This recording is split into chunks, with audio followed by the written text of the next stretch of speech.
So students, in this video we'll learn about ionic compounds, ionic bonds के बारे में study करेंगे. Basically आपको क्वेश्चंस ये टॉपिक के रिलेटेड या तो डेफिनेशन पूछ सकता है आयोनिक बॉन्ड का, या फिर आपको बोलेगा electron dot and cross structure बनाने के लिए कोई कंपाउंड देकर 2 मार्क के क्वेश्चंस आ सकते हैं, या फिर आपको क्वेश्चंस पूछ सकता है like different examples will be given to you, और एमसीक्यू के क्वेश्चंस बन सकते हैं कि इसमें से कौन सा कंपाउंड आयोनिक कंपाउंड है या कोवेलेंट कंपाउंड है, ऐसे कुछ क्वेश्चंस बन सकते हैं, है ना. बड़ा सिंपल सा टॉपिक है. It will hardly go for the 15 to 20 minutes. ये वाला पार्ट जो है that is electron dot and cross structure वाला पार्ट जो है तो बड़ा आसान, लेकिन उसमें बहुत सारी चीजें प्रेजेंट करनी होती है.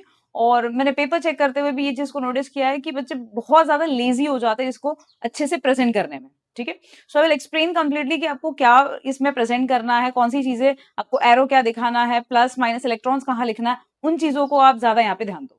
फाइन. सो स्टार्टिंग विथ पहले समझ लेते हैं इलेक्ट्रॉन डॉट स्ट्रक्चर. तो एग्जांपल इज सोडियम क्लोराइड. सो आप जो मेटल दिया रहेगा उसका पहले आप इलेक्ट्रॉनिक कॉन्फिगरेशन लिखोगे. सो that is sodium electronic configuration 2,8,1. Sodium का एटम है वो आपको लिखने की जरूरत है, मैंडेटरी है. देन सोडियम क्या चाहता है, ऑक्टेट को कंप्लीट करने के लिए वो एक इलेक्ट्रॉन को लूज करना चाहता है. तो जब वो एक इलेक्ट्रॉन को लूज करेगा तो उसके पास इलेक्ट्रॉन्स और प्रोटॉन्स के कंपैरिजन में प्रोटॉन का नंबर ज्यादा हो जाएगा. तो जो ज्यादा हो जाएगा उसका चार्ज आ जाएगा. So that is 1 plus charge आएगा, प्लस उसने इलेक्ट्रॉन्स को लूज किया, and now there is a formation of sodium atom से सोडियम आयन में कन्वर्ट हो गया. देन अब जो भी आपको नॉन मेटल यहाँ पे दिया जाए, नॉन मेटल क्लोरीन आपको दिया है यहाँ पे, सो उसका इलेक्ट्रॉनिक कॉन्फिगरेशन लिखोगे और फिर लिखोगे कि ये क्लोरीन का एटम है. इलेक्ट्रॉन्स को, इसने जो इलेक्ट्रॉन्स को लूज किया वो इलेक्ट्रॉन ये गेन करेगा. जैसे ये लूज करके ऑक्टेट उसे मिल गया, नियरेस्ट नोबल गैस की कॉन्फिगरेशन अचीव कर लिया. सेम वे यहाँ पे क्लोरीन क्या करेगा, nearest noble gas configuration achieve कर लेगा. सो दैट इज क्लोरीन का आयन बन गया. फाइन. ये पहले आप जो भी कंपाउंड में एक कटायन एक अनायन दिया रहेगा उसको फॉर्म में प्रेजेंट करोगे. फिर आप जो भी मेटल नॉन मेटल दिए हुए उनके इलेक्ट्रॉन्स को, वैलेंस शेल के इलेक्ट्रॉन्स को सिर्फ डॉट से और क्रॉस से प्रेजेंट करोगे ना. एक एटम के अगर इलेक्ट्रॉन्स को आपने डॉट से किया है तो दूसरे के आप क्रॉस से कर दोगे. सो ये यहाँ 1 डॉट और यहाँ पे आपके पास 7 क्रॉस हो गए. अब यहाँ पे हो क्या रहा है, सोडियम अपने एक इलेक्ट्रॉन को डोनेट कर रहा है क्लोरीन के पास. सो एक इलेक्ट्रॉन यहाँ डोनेट हुआ. So now there is a formation of ये Na बन गया, Na प्लस आ गया, एंड क्लोरीन के इलेक्ट्रॉन्स को आप दिखाओगे दैट इज पहले से उसके पास कितने थे, वैलेंस शेल में 7 इलेक्ट्रॉन्स थे, और एक नया आ गया, किसका बोलो, सोडियम का आ गया, है ना. सो वो आपको डिफरेंट साइन से ही दिखाना है ताकि ये रिप्रेजेंट हो कि वो सोडियम का इलेक्ट्रॉन है क्लोरीन से, है ना, सेपरेट डिफरेंट दिखाने के लिए. Then will have to name कि सोडियम क्लोराइड यहाँ पे फॉर्म हो गया. That's it. आपको मिल जाएंगे इसके 2 मार्क. चलते आगे. Let's take another example. Magnesium chloride आपको दिया हुआ है. सो दैट इज मैग्नीशियम है, उसके लास्ट शेल में कितने इलेक्ट्रॉन्स है, 2. सो जैसे सोडियम को एक इलेक्ट्रॉन अगर वो लूज करेगा तो उसको नियरेस्ट नोबल गैस मिलेगा, वैसे मैग्नीशियम 2 इलेक्ट्रॉन लूज करने पे nearest noble gas configuration achieve होगी. सो दैट इज 2 इलेक्ट्रॉन्स उसने यहाँ से लूज कर दिए. सो 2 प्लस चार्ज आ गया. सो मैग्नीशियम एटम से ये मैग्नीशियम आयन में कन्वर्ट हो गया. Same thing is with the chlorine के लिए भी सेम एग्जांपल है ना, कोई डिफरेंट नहीं है. बट हाँ, यहाँ पे डिफरेंस क्या आएगा कि मैग्नीशियम का ऑक्टेट तो तब अचीव होगा जब वो 2 इलेक्ट्रॉन्स दे रहा है, लेकिन क्लोरीन का ऑक्टेट तो एक ही से अचीव हो जा रहा है. इसीलिए एक मैग्नीशियम के कंपैरिजन में हमें 2 क्लोरीन एटम्स को लेना पड़ेगा. सो एक इलेक्ट्रॉन एक क्लोरीन को जाएगा, दूसरा इलेक्ट्रॉन दूसरे क्लोरीन को जाएगा. Now there is a formation of, मेरे पास यहाँ पे Mg आ गया, और यहाँ पे क्या आ जाएगा बोलो, Mg2 प्लस Cl, यहाँ पे cross,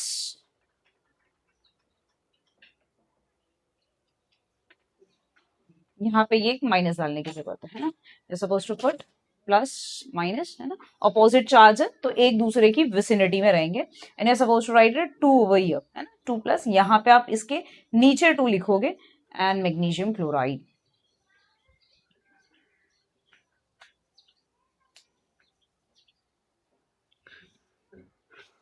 So that's all for the sodium chloride और magnesium chloride. Let's take another example जहां पे ऑक्साइड्स वाले कंपाउंड होंगे. अच्छा, इस वाले टॉपिक पे आपको स्पेसिफिक ही है कि इनमें से क्वेश्चन पूछा जाएगा.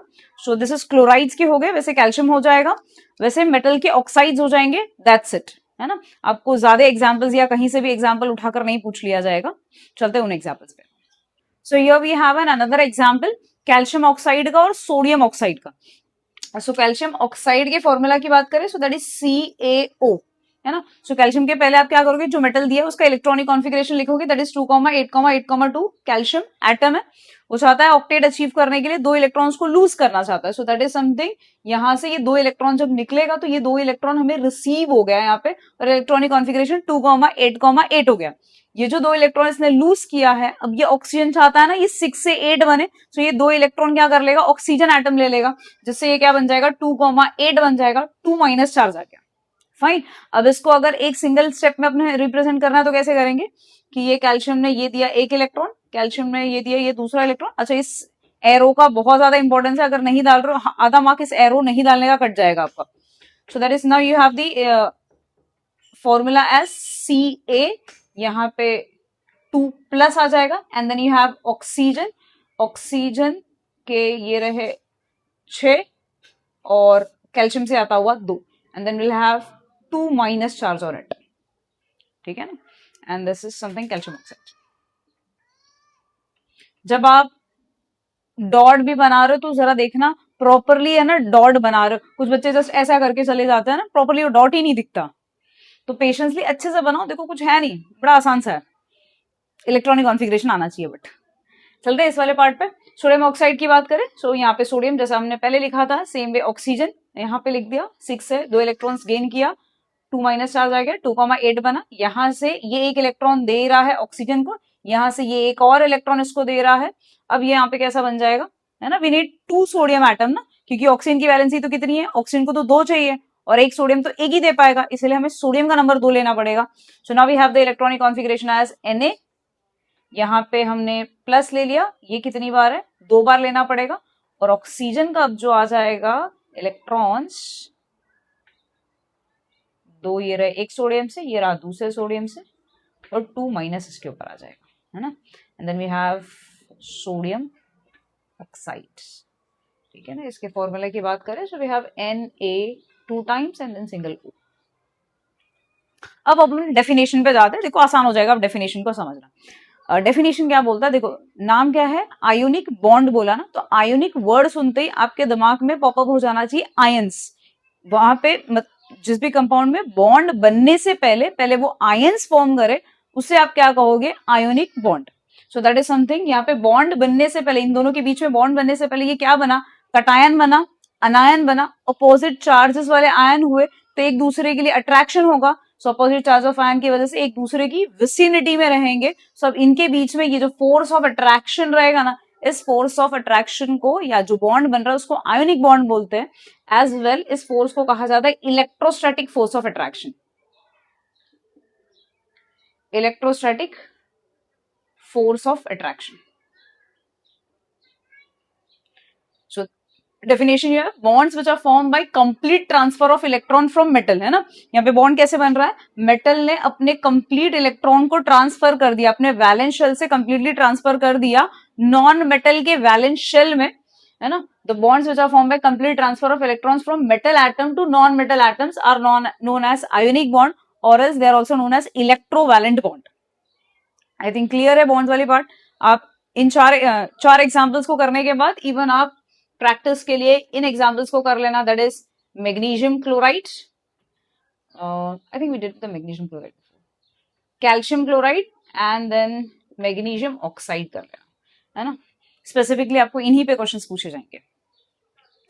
सो नाउ मूविंग विद दूसरा क्वेश्चन आपको आ सकता है प्रॉपर्टीज, प्रॉपर्टीज के बेसिस पे गिव रीजन के क्वेश्चंस बन सकते हैं। So now we are moving with the properties of ionic compound. Starting with the properties of ionic compounds. Properties of ionic compound को समझने के लिए आप इमेजिनेशन के लिए NaCl को इमेजिन कर लो। हम घर पे जो नमक खाते हैं वो छोटे एकदम क्रिस्टल्स वाले फॉर्म में नहीं, बड़े जो क्रिस्टल्स आते हैं ना, आपने रॉक फॉर्म में देखा होगा, या फिर जो वो खड़ी साकर के फॉर्म में रहते हैं बड़े, आप उसको, या खड़ी साकर को भी आप इमेजिन कर सकते हो, ठीक है। तो सबसे पहली बात, जो आयोनिक कंपाउंड्स हैं वो सॉलिड होते हैं, हार्ड होते हैं। अच्छा, हार्ड के साथ इवन वो ब्रिटल भी होते हैं। व्हाट इज दिस, हार्ड और ब्रिटल दोनों एक साथ का क्या मतलब है, वो दिखने में टफ है, सॉलिड है, लेकिन अगर आपने हैमरिंग कर दिया या फिर वो प्रेशर आप दे दोगे तो वो पीसेस में ब्रेक हो जाएगा। Fine, that is the meaning of brittle. अच्छा, हार्ड का मतलब क्या है, ये हार्ड क्यों है, रीजन है कि ये जो कंपाउंड बना हुआ है एक कटायन और एक अनायन से बना हुआ है। सो इनके बीच में अपोजिट जो चार्जेस की वजह से फोर्स ऑफ अट्रैक्शन है वो इलेक्ट्रोस्टैटिक फोर्स ऑफ अट्रैक्शन की वजह से स्ट्रांगली हेल्ड रहते हैं, दैट वाज द रीजन उनको सेपरेट करने के लिए या फिर मेल्टिंग या बॉइलिंग पॉइंट भी आप बोल दो तो उनकी बहुत ज्यादा चली जाती है। सो दैट इज समथिंग आपको फर्स्ट फिजिकल नेचर के बारे में याद रखना है कि ionic compounds are hard, they are brittle in nature, they are like brittle क्यों है, because they have strong electrostatic force of attraction. ये गिव रीजन का क्वेश्चन बन सकता है, why ionic compounds are hard in nature, so answer will be they are they have strong electrostatic force of attraction between them. Second point की बात करते हैं, melting and boiling points की बात करें, so melting and boiling point yes high है उनकी। जैसे अगर सॉल्ट की बात करें उसकी मेल्टिंग पॉइंट अप्रॉक्स कुछ चली जाती है 1100 डिग्री सेल्सियस तक। सो अगेन आप उसके लिए रीजन क्या दोगे कि उनके बीच में strong electrostatic force of attraction है, आयंस के बीच में जो फोर्स है वो बहुत ज्यादा स्ट्रॉन्ग है, इसलिए उनको ब्रेक करने के लिए, सेपरेट करने के लिए ज्यादा अमाउंट की एनर्जी लगती है। So that is they have strong interionic force of attraction between them. Next solubility की बात करते हैं। अच्छा, सॉल्युबिलिटी आपको 10th स्टैंडर्ड में इतना ज्यादा तो नहीं है, लेकिन आप जब 11th 12th में जाओगे तो सॉल्युबिलिटी के ऊपर बहुत ज्यादा पूछा जाएगा। तो जब भी आप सॉल्युबिलिटी सुनो ना तो आपके दिमाग में एक चीज समझनी चाहिए कि अगर कोई चीज वाटर में डिसॉल्व होती है तो वो ऑयल में नहीं होती है, और ऑयल में होती है तो वाटर में नहीं होती। ठीक है ना। अब एग्जाम्पल के तौर पे नमक को ले लेते हैं। अगर नमक पानी में नमक तो पानी में डिसॉल्व होता है, लेकिन क्या वो ऑयल में होता है? क्या नहीं होता ना। सो दैट्स अ सिंपल।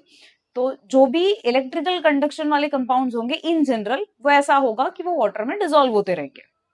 सो आप सिंपल से यहाँ पे एग्जांपल समझ सकते हैं, that is it is soluble in water but insoluble in oil लिख सकते हो, या पेट्रोल डीजल केरोसिन वाले कंपाउंड्स लिख सकते हो। So that's a simple statement, they are soluble in water but insoluble in solvents like kerosene, petrol etcetera. Now last point की बात करते हैं, कंडक्शन ऑफ इलेक्ट्रिसिटी की बात करते हैं।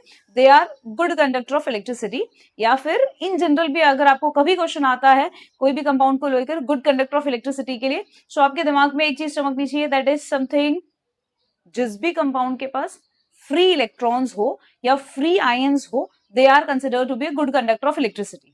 फाइन। सो जो आयोनिक कंपाउंड्स होते हैं वो सॉलिड स्टेट में तो नॉन कंडक्टर होते हैं, लेकिन अगर आप मोल्टन स्टेट ले लो या एक्वियस स्टेट ले लो, so they are good conductor of electricity in the molten state as well as in the aqueous state. I think बात क्लियर है। मोल्टन स्टेट मतलब आपने नमक को पिघला दिया, मेल्ट करने के बाद उसके कटायंस और अनायन सेपरेट हो जाएंगे। सो आपने जो रॉड रखा होगा कैथोड और एनोड, अपोजिट चार्जेस पे जाकर अट्रैक्ट हो जाएंगे।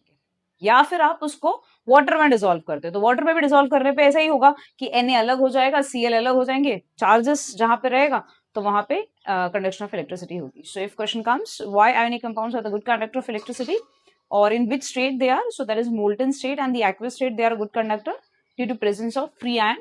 solid में इसलिए नहीं है क्योंकि solid में compact structure रहेगा, free ions नहीं है, that was the reason they are the non conductor of electricity। so that's it for the ionic compounds। ionic compounds में हमने definitions करे, electron dot and cross structures किए, उसके बाद हमने ये properties वाला point किया। definitely देखा जाता है 1 या 2 मार्क के questions बन जाएंगे इससे। ठीक है, so that's all। चलो, goodbye, good luck, keep learning।